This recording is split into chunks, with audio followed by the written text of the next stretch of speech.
On a quiet Saturday night in Minnesota, a late-night house party was underway. The event was normal, young people.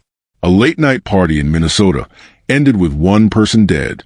The victim was a 19-year-old cosmetologist. She was shot multiple times in front of witnesses. The suspect walked into the backyard, fired several rounds, and left. No argument was heard at the scene before the shooting. Witnesses said it happened quickly, with no warning. The shooting took place around 1:30 a.m. in a quiet neighborhood. Police arrived minutes later. By that time, the victim was unresponsive. She was pronounced dead on the scene. Several others at the party were injured while trying to escape, but none with life-threatening injuries. Initial reports indicated that the shooter knew the victim. Detectives focused their investigation on people within her social circle. Surveillance cameras in the area captured footage of a vehicle leaving the scene shortly after the shooting. Authorities traced that vehicle to a known associate of the victim, leading to the identification of a suspect. Was this killing planned before the party, or was it triggered by something that happened that night? If you're captivated by real crime stories that peel back the layers of truth, make sure to hit that subscribe button. Your support means the world to us as we uncover real cases, raise awareness, and give a voice to the voiceless. Before we dive into today's story, we want to hear from you. Where are you tuning in from? And how do you feel as the story unfolds? Welcome to Deadly Crime Unmasked, the show where we expose the shocking crimes that rip through communities and the chilling secrets lurking behind closed doors. These are real people, real events, real consequences. Don't forget to subscribe and activate notifications. You won't want to miss the gripping story that's coming up. Now, let's dive in.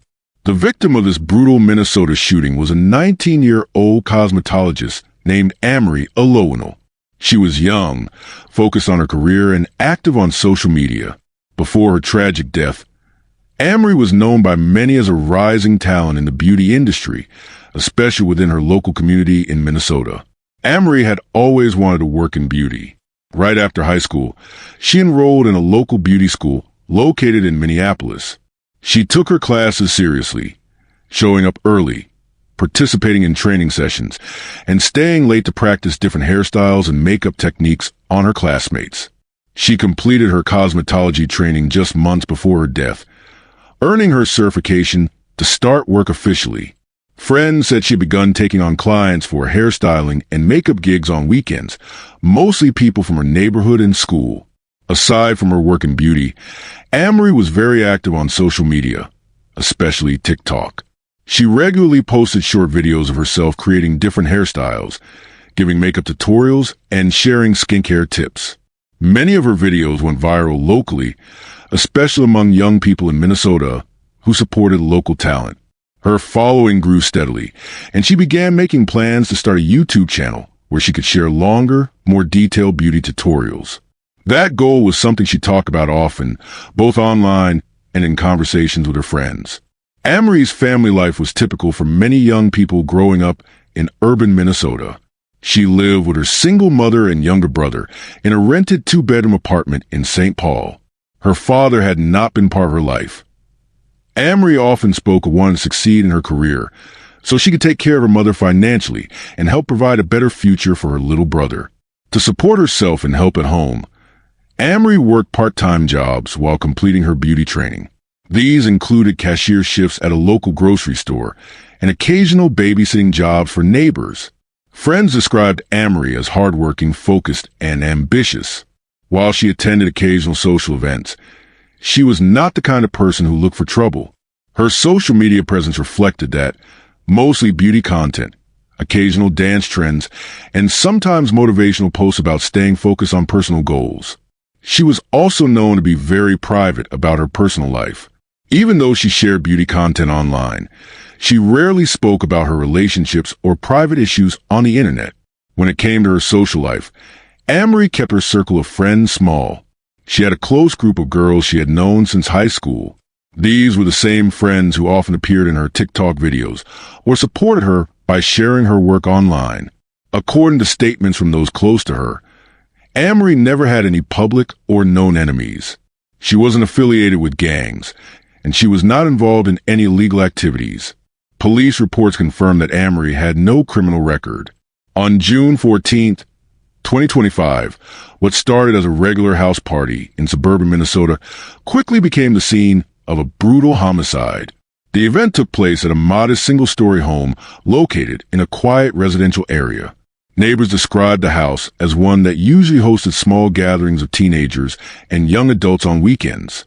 That night, the party was crowded, with loud music playing, laughter coming from both the house and backyard, and vehicles parked along the street. At 1:30 a.m., multiple gunshots were heard by both party attendees and neighbors. The shots broke to the sounds of music and laughter, causing immediate panic. Witnesses inside the house described hearing between 4 and 6 shots fired in quick succession. Screaming followed as people rushed to get out of the building. Some ran to the front door, while others jumped fences to escape through neighboring properties. The primary scene of the crime was the backyard of the residence. According to eyewitness accounts, the gunman accessed the backyard by scaling a fence that bordered an alleyway behind the home. The shooter was described as wearing dark clothing, including a black hoodie, dark pants, and sneakers. His face was partially covered with a ski mask or cloth, leaving only his eyes visible. This partial disguise prevented immediate recognition by those present. Based on interviews conducted by investigators on the scene, it was confirmed that the shooter moved quickly and with purpose. He appeared to know exactly where the victim was located in the yard. The 19-year-old female victim, later identified as a local cosmetologist, had been standing near a small group of friends by a table filled with drinks. The shooter advanced toward the group, ignored others nearby, and fired directly at the victim multiple times at close range. Eyewitnesses stated that the victim collapsed immediately after the first 2 shots. The gunman then fired additional rounds, ensuring that the victim was fatally wounded before turning around and exiting the way he came. Several bystanders who witnessed the incident described the shooting as intentional and targeted, not random or accidental. In the moments following the gunfire, chaos broke out inside and outside the residence. Several individuals were injured while attempting to flee the scene. Reports indicate that some suffered cuts, bruises, or sprains, while others appear to have minor gunshot wounds, possibly from stray bullets. The total number of injured was estimated at between 3 and 5 individuals, but only 1 fatality was confirmed at the scene. When the shooting happened, local law enforcement acted fast. Within minutes of the 911 calls, officers from the Minnesota Police Department were on the scene. After securing the area, the investigation started immediately. Detectives needed to know one thing: who would want to kill a 19-year-old cosmetologist at a party? The first step was talking to the people who were there that night. Officers took statements from more than 20 people who attended the party. Some of them were friends of the victim, while others were just there for the fun. Most witnesses said the same thing. The shooter came to the backyard, shot the victim at close range, and quickly ran off. They described him as wearing dark clothes and a hood. His face was partly covered, making it hard to get a clear description. Still, the police kept asking questions. Some partygoers mentioned that the victim had seemed tense earlier in the evening. Others said she was constantly checking her phone, like she was expecting something or someone. This detail made the detectives focus on her recent activities, especially her online life. Next, investigators checked nearby surveillance cameras. The house itself didn't have cameras, but some of the neighbors did. One home, 2 houses down, had a security camera facing part of the street. After reviewing the footage, police noticed a suspicious figure moving toward the backyard around the time of the shooting. The person appeared to be alone, dressed in black and wearing gloves. Although the camera's angle didn't catch the face clearly, it showed the person walking with purpose, like they knew exactly where they were going. With little to go on from witnesses and video, detectives turned to the victim's phone and social media accounts. Police got a warrant to search her recent text messages, call logs, and social media DMs. What they found next opened new doors in the investigation. Just days before the shooting, the victim had been involved in a heated argument online. Screenshots showed a back and forth between her and a young man from the same neighborhood. The fight had started over a personal dispute, possibly related to a failed relationship or money. Things got worse when the man started sending threatening messages. One message read, "You gone regret disrespecting me." The victim didn't report the threats to anyone, but several of her friends knew about it. When detectives interviewed one of her closest friends, the friend admitted that she told the victim not to go to the party that night because of threats. The victim brushed it off, thinking nothing would happen. Armed with this new information, detectives dug deeper into the man's background. What they discovered was that he was already on police radar. He was known in the area for hanging out with a local gang. Several prior arrests for robbery and assault were already on his record. Even though he wasn't a major gang leader, he was described as someone who liked to start fights and didn't back down easily when angry. The police put together a timeline based on what they knew. Argument happens online a few days before the party. Threats are sent directly to the victim. Victims still attend the party. Shooter arrives through the backyard. Victim is killed in what looked like a targeted shooting. The biggest break came when a witness from a neighborhood came forward.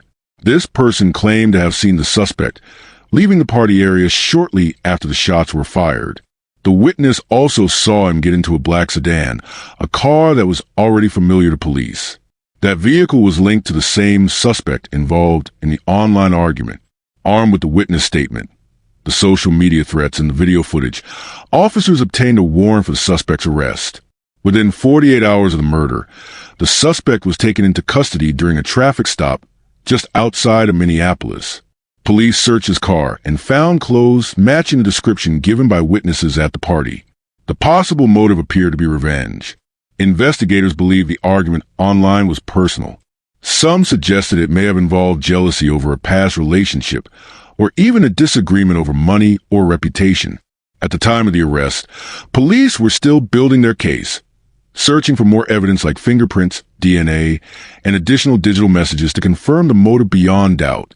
The investigation remained active, with police working to present a complete case for prosecution. More interviews were planned, and digital forensic teams continued reviewing the suspect's devices. While the motive was not fully confirmed yet, the combination of witness testimony, social media threats, and physical evidence was strong enough to keep the suspect behind bars as legal proceedings moved forward. News stations sent reporters to the neighborhood where the shooting happened. Cameras captured images of shocked neighbors standing outside their homes, some still in pajamas, whispering about what they saw or heard that night. Reporters described the scene as chaotic, but offered little confirmed information about the shooter or motive at that point. By noon, the victim's name had been released publicly by the police. That was when the story moved from local interest to statewide news. Online versions of local newspapers published detailed breakdowns of what was currently known. The reports described a 19-year-old victim as a local cosmetologist with an active presence on TikTok. Articles mentioned that she was popular among young people online for her hair and makeup tutorials. This fact caught the attention of younger audiences, pushing the story beyond traditional media outlets into social media spaces, where it quickly gained more attention. Another popular hashtag that emerged was hashtag Minnesota Massacre. This hashtag focused more on the crime itself rather than the victim's personal life. True crime enthusiasts, bloggers, and online commentators began using this tag to share updates about the case, screenshots of news reports, and opinions about why violence at parties seemed to be increasing. It quickly gained traction, making the story one of the most discussed topics online in that region for several days following the murder. As the story continued gaining attention, YouTube creators in the true crime community began producing videos about the incident. These creators specialize in analyzing ongoing criminal cases and unexplained deaths. Some creators release videos within 24 to 48 hours of the shooting, providing breakdowns of the timeline, victim background, and rumors circulating online.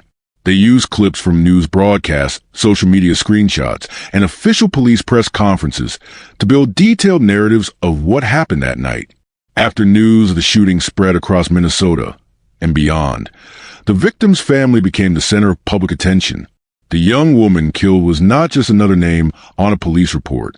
She was a 19-year-old cosmetologist who had built a small but growing presence on social media. Her family, already struggling with everyday life challenges, was now left with a major loss. Their world changed overnight. The most public response came from the victim's mother. A few hours after police officially confirmed her daughter's identity to the press, the family released a public statement. It was given to local media outlets and quickly picked up by national news platforms. Standing outside their modest family home, the victim's mother addressed a crowd of reporters. Cameras flashed, phones recorded. Her words were brief, direct, and became the headline across several news sites within minutes. She said, "She was my everything. She didn't deserve this." That short sentence spread across social media platforms in record time.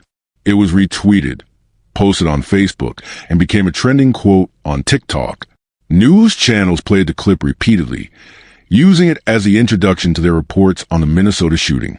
Following that statement, the victim's mother issued a public plea for help. She called on anyone who was at the party or had any information about what happened that night to come forward. Her message was not emotional or dramatic. It was a straightforward call for justice. "If you know something, speak up," she said. "We want answers."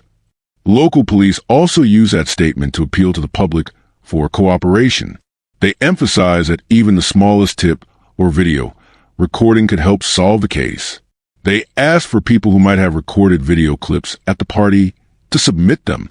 As of the time of reporting, several people had already come forward with short video footage, showing parts of the scene before and after the shooting took place. As expected in cases like this, the sudden death brought not just emotional but financial challenges for family. Funerals are expensive, especially when unexpected. The family was not prepared to handle the cost of burial, transportation, and other arrangements involved in laying their daughter to rest. That's when family friends stepped in to help. A GoFundMe page was created within 24 hours after the mother's public statement. The online fundraiser clearly stated its purpose: to raise money for funeral expenses and memorial arrangements. The description on the fundraiser read, "We are raising funds to give her the respectful and proper farewell she deserves. All donations will go directly to the family to assist with funeral costs and other unexpected expenses related to her sudden passing." Within the first 48 hours, the GoFundMe raised over $10,000, with donations coming from people across Minnesota, neighboring states, and supporters from social media platforms who followed her beauty tutorials online. Some of the donors included notes saying they didn't know her personally, but felt connected through her work on TikTok or Instagram.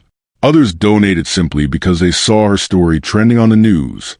The page was shared heavily by both friends of family and complete strangers online. It was also linked in several YouTube true crime videos covering the case. One of the largest true crime channels on YouTube even included the fundraiser link in their video description, helping to boost visibility and donation numbers. Along with the fundraising efforts, community members started to organize memorial events in her honor. One event included a candlelight vigil planned for the following week at a local park near where she grew up. Flyers for the vigil were shared on social media with the hashtag. As the family dealt with funeral planning, they remained active in pushing for justice. The mother confirmed in a later update that she would be attending court hearings once the suspect was officially charged and brought to trial. She stated that while nothing could bring her daughter back, she would remain present at every legal proceeding to make sure her daughter's case was taken seriously. More updates on the case and family involvement will follow as the investigation continues. If this story gripped your heart and left you questioning the truth, don't forget to hit that like button and share it with others who need to hear it. For more chilling true crime stories that dive deep into the mysteries behind these tragedies, make sure to subscribe to our channel and turn on the notification bell. You won't want to miss our latest updates, investigations, and thought-provoking discussions. Thank you for being part of this journey with us as we uncover the truth and seek justice. Together, we can make a difference. Stay safe, stay aware, and we'll see you in the next one.